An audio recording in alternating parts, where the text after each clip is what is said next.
Assalamu alaikum warahmatullahi wabarakatuh. I am actually watching some ex-Muslims channel whom I consider to be very respectful in their approach. I'm not watching those channels who are, just insulting Islam and not criticizing for the sake of it. And one thing I have realized is that the one thing I've realized that the ex-Muslims cannot differentiate between Islam and Muslims, and I do not blame them for that. The reason why I don't blame them for that, because even the Muslims think that Islam actually means following the four Imams or following the fiqh. They actually show they actually show that they use the word Sharia.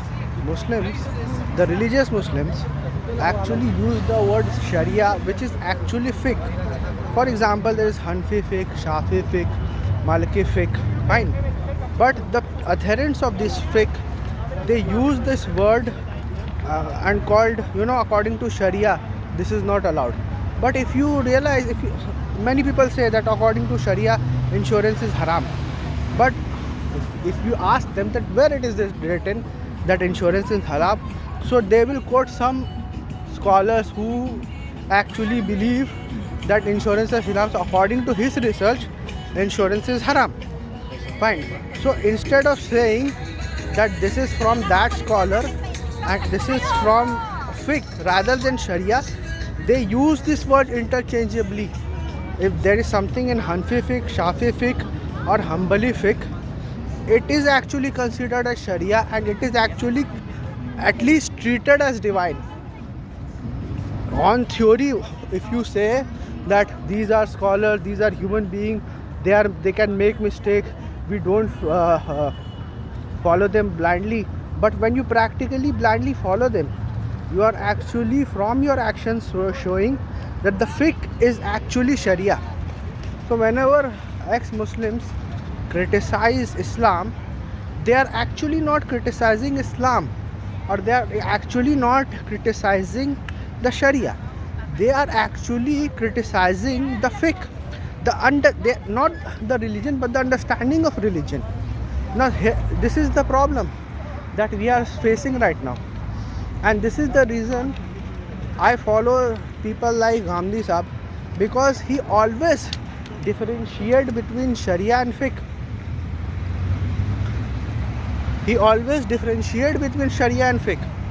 So we should also be more proactive in expressing our own opinions or expressing our own understanding of Islam and differentiating it from the Sharia itself. That Quran says this, and according to my understanding, this is how I have understand. So this differentiation is very important. Otherwise it can lead to shirk. If I consider my words to be divine, or if I consider the words of my scholar whom I follow to be divine, then I am committing shirk. And because of this shirk, that's the reason Allah subhanahu wa ta'ala says that innal shirka la zulmun azim, that shirk is a great operation. Fine. So I am yet to come a criticism on Islam which is solely on the basis of Quran. To criticize Islam, they have to take the help of hadith, the help of fiqh, the help of tafsir. So this itself is a sign that Quran alone cannot be criticized. Hence, Quran alone is the divine book in Islam. There can be other sources of Islam. I have no problem with that. You can have 1,000 sources of Islam, but the only divine source which is present is Quran. You need to understand that. You need to make the differentiation. If you do not make the differentiation, you will mix the divine with non-divine source. And this is what has happened actually. We have mixed Quran with hadith, Quran with tafsir, Quran with fiqh, Quran with Sirah, and all those things besides the Quran are actually actually human in nature. And because of this, the deen is getting corrupted. You people actually blame us for changing the religion, but the fact of the matter is that we are the only people who are sticking to the fundamentals of religion, which is the Quran, and you are the only people who are actually involved in shirk and bidat. These people are actually involved in shirk and bidat. They are the first people to change religion, and on top of that they blame us for changing the religion. We are not changing religion, we are changing the religious thought, the religious understanding of the application of religion. We do not blindly follow the orthodoxy. This is the crime that we have, this is the only crime that we have committed. Otherwise we follow religion in its fundamental rather than its in its application. Yes, in application we differ, just like Hanfi, Shafi, Maliki can differ, then even we can differ from them. They are not appointed by gods. Imam Hanifa, Imam Shafi, Imam Bukhari, they are not appointed by gods. So they are human beings. No matter how popular they are at the end of the day human being. And if you have right to criticize other religion, then even or other religious scholars, if a common Muslim has a right to criticize another scholar from another religion, then even a common Muslim has the right to criticize his own scholars. Why can't they criticize their own scholars? Is this some kind of a caste systems, or are these scholars or ulama appointed by God, as they say? Or it's like how the Quran says that they have taken lords and patrons beside Allah. So this differentiation is very important, that we present Islam the way it is, and Islam is nothing but Quran. Everything else is secondary. So whether fake, whether hadith, whether tafsir, these are all humans. And if you associate these books with the Quran, then I would say that this verse of the Quran that go to the people who write the book with their own hand and then say it is from Allah, it also applies to you. It does not only applies to the Christians, but it also applies to the Muslims, because they associate the non-divine source with the divine source, and they write their book with their own hand and then say it is from Allah. They call hadith as wahi ghair matlu. What is the wahi? Wahi is a revelation.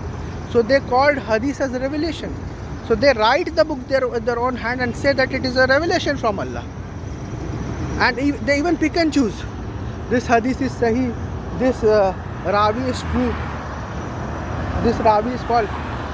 On the basis of this, on the basis of their personal judgment, the deen is as if dependent upon their personal judgment of a narrator. So this is how weak their own foundations of religion is, that, or this is how weak their own understanding of religion is, that. My understanding of religion is that religion is something which is established and everybody knows about it. That is how the religion is transmitted. Not that it is there in some book which nobody has knowledge of. Fine, religion is something which has already been established by none other than the messenger of God, and it is so much established that everyone can get access to it. You don't need a scholar to know about a religion. You can know the fundamentals about every religion but by looking the practices of those people. So similarly, when Islam is concerned, you don't need to go to the book of hadith to understand the basic fundamentals of Islam. You can see it in Quran, and which is the religious practices of the Muslims. Muslims combine, not upon some Muslims group or Muslim sects, but the Muslim combines what is common between them, that they pray, they fast, that they go to Hajj. Fine. So this is something which is established and mass transmitted. So this deen is mass transmitted. It is not in the books of hadith or in the book of tafsir, which is only related to the ulmas. This distinction we need to make. Otherwise, we are producing more ex-Muslims than the Muslims.